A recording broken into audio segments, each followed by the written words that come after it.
Okay, so I want to explain this invertebrate activity that we're doing. So normally what would happen in normal years when we're not in COVID and I have more time with you guys, but we're running a little bit behind schedule, normally what I would do is you guys would do an invertebrate project. So each group of kids, about 2 to 3 kids would be in a group, and I would assign them, we would draw a phylum. So you, for instance, might get phylum Porifera, and you would have to do this project where you find all this stuff, and you would make something that looks similar to this right here. You would have all these characteristics, you'd have some interesting facts, 2 external pictures and 2 internal. And that would be your project. And then everybody would get a grade for that, and then I would get all of them, make copies, and give them to you guys. But since, to try to save time, I went ahead and I made these. I made all the projects, and I think I'll probably do that for the others, just try to move things along and save some time. So what you guys are going to do is you're going to look at these, and so obviously we have phylum Porifera. I tell you what organism there are. Now we're going to have several days of doing this because this takes some time. So you guys, what I tell my other kids is we print them out, and they'll have them, and I'm like, maybe give them, which I know you're at home and by yourself, so it may take you a little bit longer. I'll be like, why don't you have one kid do sponges and fill in your chart? So the chart I'm talking about is this one right here. So maybe take sponges and you fill in the sponge portion, and another kid would fill in annelids.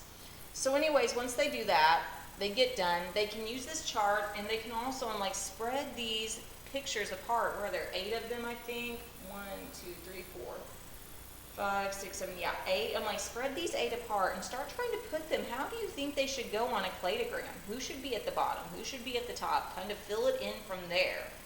And then use this chart to help you out a little bit to put the characteristics on your cladogram.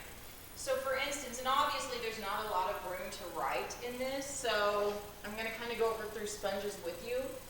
So sponges, feeding, digestive. I'm going to look here, and it says that they pull prey through its mouth to its gastrovascular cavity. Digestion is extracellular, outside the cell. So I'm going to put mouth, gastrovascular cavity, extracellular. So I am literally just pulling words that I think are important. And I can't write small on this, gastrovascular cavity and extracellular. All right, so then respiration. If I'm looking at respiration, it says, how do they get oxygen transported through the body by diffusion? So I'm just going to write diffusion. And then I'm going to go over to circulation. Let's look at sponge circulation, transported through the body by diffusion. Look at excretion is also diffusion. So I'm going to write diffusion. I'm going to put that on excretion also. And then response, nervous system. Response, it says specialized sensory cells. Nerve net helps detect stimuli. Statocysts are a group of cells that determine gravity in a cell. I detect light. So I'm going to put that it has a nerve net. So there's no brain, nothing like that. There's a nerve net. Now I could put the statocysts, a cell if I wanted to. Movement, let's look at movement. Hydrostatic skeleton. Did I go? I'm not even on sponges. Oh my gosh, I'm so sorry. I'm not even on sponges anymore. I was like, this is not right. So this is still diffusion. Water circulates. So let's change that. I'm sorry. So H2O circulates.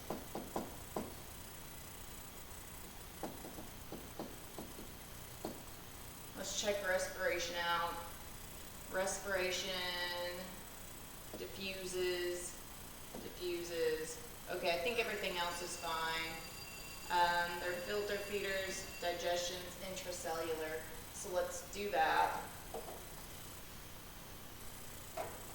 So filter feed.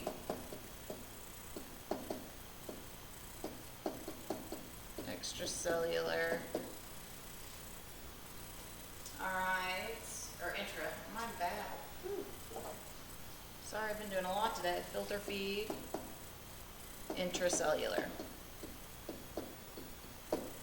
All right, so now let's go, see here to response. Just diffusion. So let's look at response. No nervous system that would allow them to respond. So I'm just going to put no nervous system.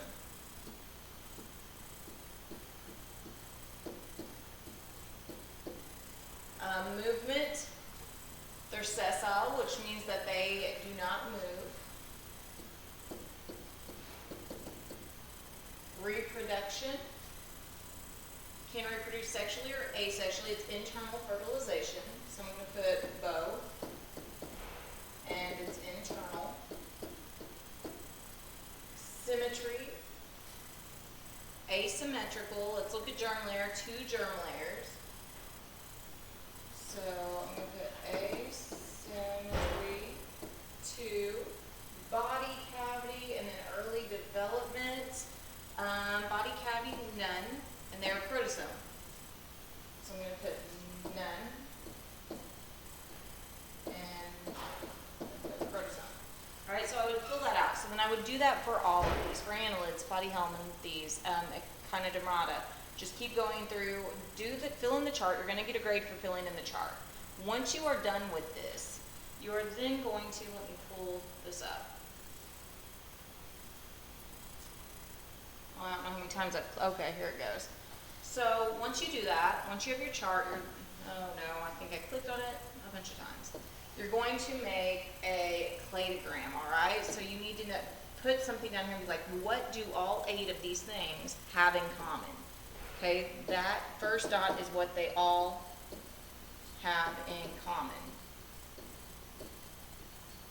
All right, and then you're going to say, okay, you're going to choose the one that you think is the simplest. My simplest is going to go here.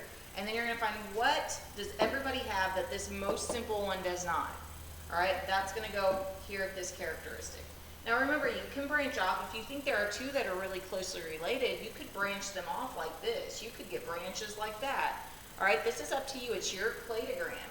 You could have one that literally just has line, line, line, line for all 8 organisms, or you could have one that branches off.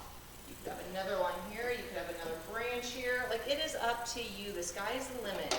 Now, eventually, when we're done, I will show you what scientists have come up with, but especially when it comes to this type of things, scientists are always evolving. They're always changing things. So what we have today may be different in 10 years from now. They may have restructured this, but I'll show you what they have right now. But I want to see what you come up with first. Once you are done with that, then you're going to take these 8 organisms and you are going to do a dichotomous key. Now, we're going to be working on this like the whole week. Okay, so I know there's a lot of work, but we are going to be working on it each day. So you're going to do your dichotomous key, and how could I split these into 2 groups, these 8 organisms? All right, maybe it's like water, lives in water, doesn't live in water, and then you could go 2A, 2B. Now remember, since there are 8 organisms, you should get to, I believe, 6A, 6B. That's as far as, it's going to dot up on me down there. That's as far as this should go. All right, so if you've got more than 6A and 6B, then something's probably not right. You may want to kind of look at it or have me look at it. If you have any questions over this project, this activity, let me know and I'll help you out. I know there's a lot going on, so maybe one day set a goal for yourself and say, I'm going to get 4 of the organisms done on the chart, and tomorrow I'm going to get the next 4. Day 3, I'm going to do the cladogram, and then maybe day 4, I'm going to do the dichotomous key. All right, so maybe kind of give yourself goals each day so that you're not just waiting maybe to the end and doing it all at once, or I mean, maybe you want to. As long as you get it done, I'm okay. So let me know if there's anything you need from me, and have a great rest of your day. Bye.